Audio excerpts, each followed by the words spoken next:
Hey guys, if you're using any Motorola phone and want to install Android 16 before everyone else, this video is for you.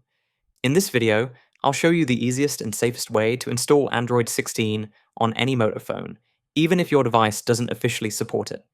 But before we start, make sure your phone's bootloader is unlocked.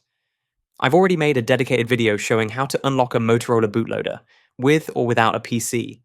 So watch that first, and then continue.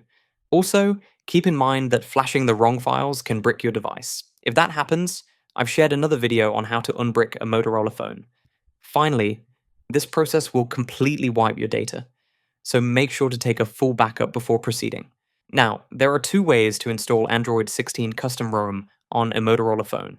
The first way is using an official Android 16 custom ROM made for your exact phone model. The second way is installing Android 16 using a GSI. So first, you should always check if an Android 16 custom ROM is available for your exact phone model. To check this, simply search your phone model name followed by XDA on Google. Open your device page on the XDA Developers Forum. Once you're there, go to the development section. If you find any Android 16 custom ROM listed, that's perfect. Just download it and flash it using TWRP recovery. This method gives you the best Android 16 features with better stability and fewer bugs. Now let's move on to the second case, which is very common, if there is no Android 16 custom ROM available for your Moto phone. So let's get started with this method. Alright, for this video I'm using the Moto G71, which is currently running Android 12, and we're going to install Android 16 on it. This same method will also work on most Motorola phones running Android 14 or even Android 15. First, download the Treble Info app from the link in the description and install it on your phone.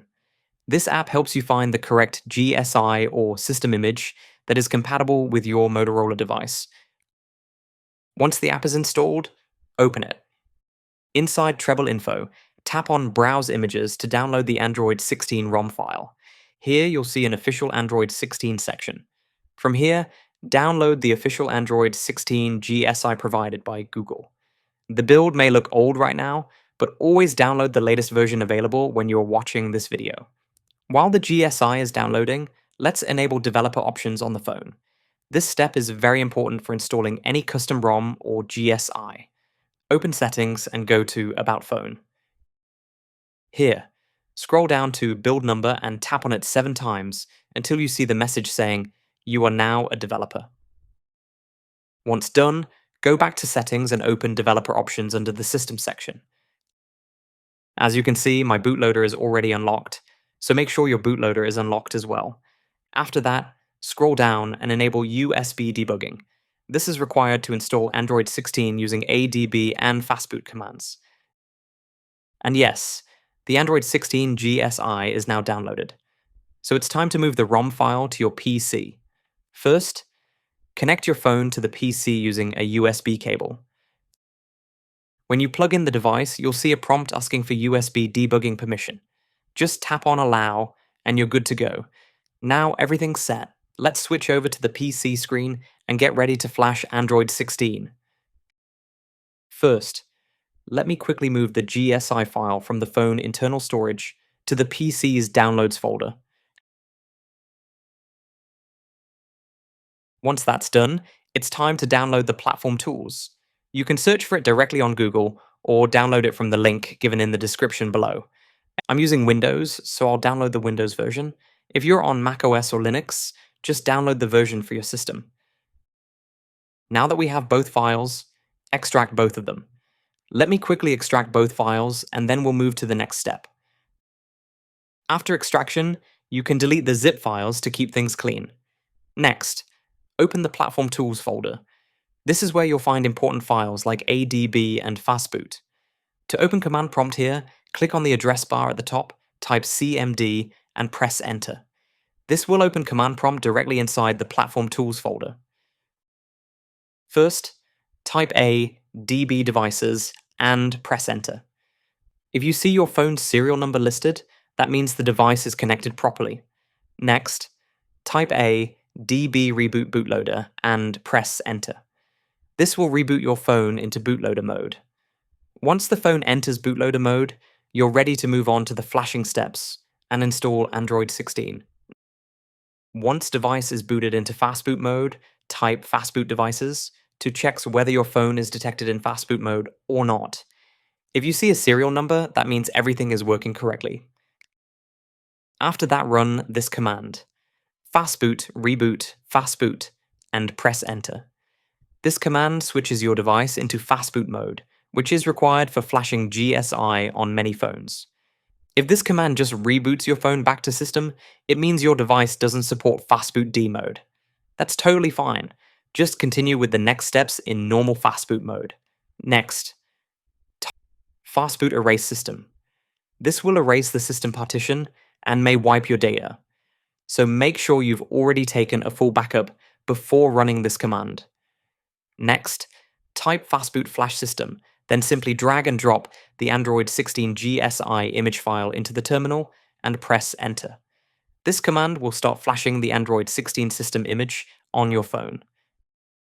If you get the error, "not enough space to resize partition," don't worry. Just run this command. This removes the unused product partition and frees up space so the Android 16 GSI can be flashed successfully. After that, simply run the Fastboot Flash command again, and this time it should flash without any errors. Alright, the ROM is now flashing. This process might take a few minutes, so I'll just fast forward this part to save your time. Once it's done, the next step is to wipe the existing data. Type Fastboot erase user data and press enter. After that, also run Fastboot erase metadata. These commands clean old data and help prevent boot issues after installing Android 16. Next, type Fastboot reboot bootloader and press enter. This will restart your phone back into the bootloader. Once phone back to normal Fastboot or bootloader mode, we need to flash VB meta image, so run this command. This step disables verification so Android 16 can boot properly without errors. Now, type Fastboot reboot and press enter. Your phone will reboot, and the first boot into Android 16 may take a few minutes, so just be patient. And yes, the phone has booted up. Let me quickly set up the device. And there we go. We are now booted into Android 16. First, let's open Settings and quickly check the Android version. And yes, as you can see, it shows Baklava, which is the codename for Android 16. Now that Android 16 is installed, you can start exploring what's new. This is a pure Google experience, so there's no extra bloat, just clean Android. Keep in mind, since this is a GSI build, some features like camera quality, fingerprint sensor, or certain Moto-specific functions may not work perfectly. That's normal with GSI. Still, for testing, learning, and experiencing Android 16 early, this works really well. So that's how you can install Android 16 custom ROM on any Motorola phone, even if it's officially unsupported, whether you're using an older Motorola device or a newer one. If this video helped you, make sure to like it and subscribe for more Android tutorials. Thanks for watching, and I'll see you in the next one.